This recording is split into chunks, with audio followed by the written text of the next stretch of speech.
News every 15 minutes, weather every 10, and sports twice an hour. Newstalk, KGVO, AM 1290 and 101.5 FM. You're listening to Montana Morning with Peter Christian. Missoula authorities are looking for a missing girl. Good morning, everyone. It's Montana Morning. Congratulations, you made it. It's Friday, but it's Friday the 13th. All you triskaidekaphobiacs, people who are afraid of the number 13, there you go. Mostly clear right now, though. Some clouds over the mountains, and it is windy out there. It's 47 degrees in Missoula right now. Our newscast sponsored by Bulls Eyewear. They offer some of the lowest prices in town on contact lenses. See Lynette at Bulls Eyewear, 2910 South Preserve. Our top story this morning, police in Missoula are asking for the public's help in finding a missing girl. Sergeant Jim Clowder explains. We are looking for a young lady named Allie Kerr. She's 16 years old. We believe that she traveled to the state of Oregon with a 17-year-old male friend of hers. She's 5'2", 120 pounds.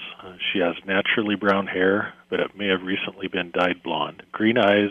Her ears and lip are pierced. It does not appear that Kerr was abducted. She has been missing since the 2nd of this month. Her parents reported her as a runaway, and it's suspected that she left voluntarily with a 17-year-old friend of hers. There's been some reports to our school resource officer that she may be in Oregon.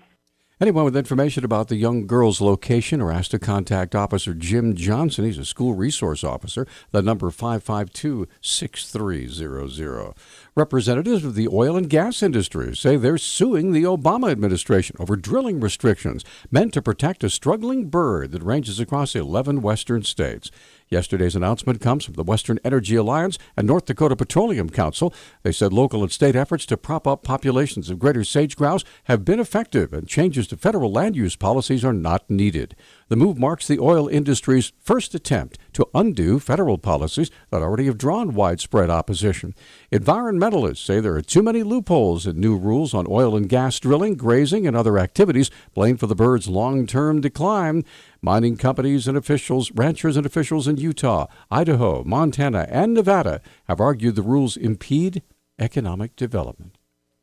Two men charged with sex crimes appeared in Missoula District Court this week. Lance Ring of Lolo pleaded guilty to a charge of child sexual abuse. Deputy County Attorney Jennifer Clark has details of the original charge. Lance Ring was arrested on May 20th after confessing to placing his penis into the mouth of a 6-year-old. He's been charged with sexual intercourse without consent. His bail was set at $50,000 when he was arrested, and he posted that bail. He has pleaded guilty. Ring is scheduled to be sentenced June 12th after reaching a plea agreement with prosecutors. Also, Jordan Barr appeared at district court via video and entered a plea of not guilty to allegedly raping an acquaintance in Missoula.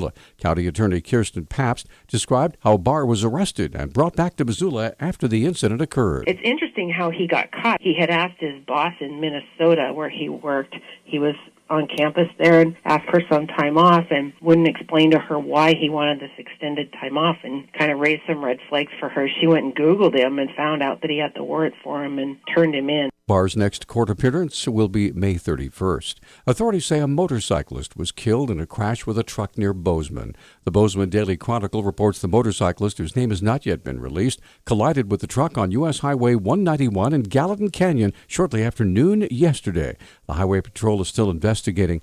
No other information is available.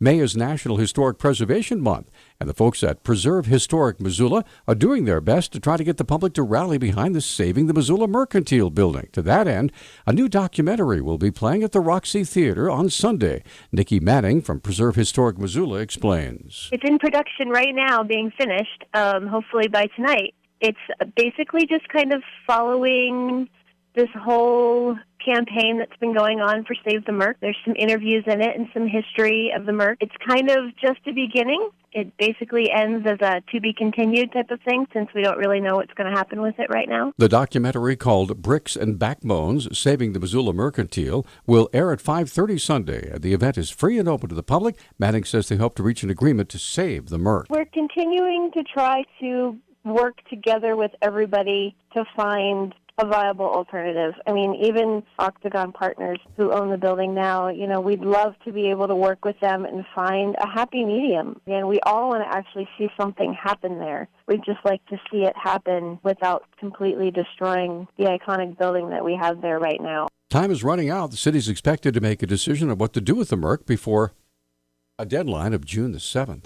Republican gubernatorial candidate Greg Gianforte, through his family foundation, is donating $8 million to Montana State University in Bozeman over the next 5 years. The Bozeman Daily Chronicle reports the donation will create a $5 million endowment for the university's computer science department. Under the agreement signed yesterday, the department will be renamed the Gianforte School of Computing. Part of the gift is designed for the university's South Campus project, so MSU has agreed to a large classroom within the College of Engineering will also be called the Gianforte Auditorium. The Board of Regents must approve those renamings.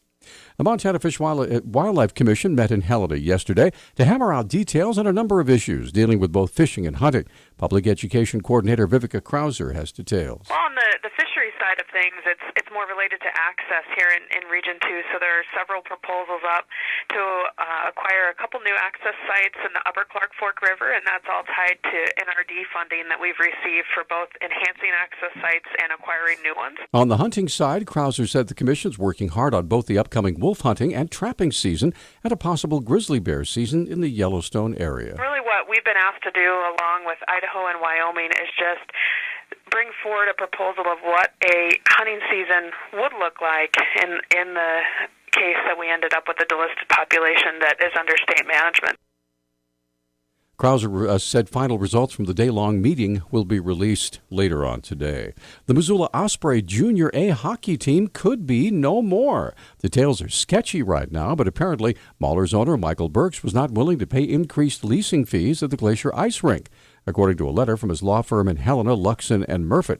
Former Mahler's rink announcer Billy Jenkins of KISS FM said the news is just that much more shocking, considering the amount of fan support and enthusiasm for the Missoula Maulers. There were hundreds of people that showed up every single day, whether it was a Thursday night and people had to work the next day, or if it was a Sunday night. There were always hundreds of people out there supporting their Missoula Maulers and watching that hard-hitting hockey right here in Missoula. Jenkins is hoping for a positive outcome between now and when the Maulers' lease runs out in June. Fingers crossed they can work this all out and we get the Missoula Maulers staying right here in Missoula to play hockey for many more years to come. The Maulers have spent 9 seasons here in Missoula. Our News Talk time is 6:12. Newstalk, KGVO. Missoula's official weather station. Mostly sunny skies today with our high temperatures in the mid to upper 60s. It will be windy with wind gusts as high as 30 miles per hour. Mostly clear tonight, lows in the upper 30s. For the weekend, breezy Saturday, showers Sunday. I'm meteorologist Brooke Foster, KECI 13.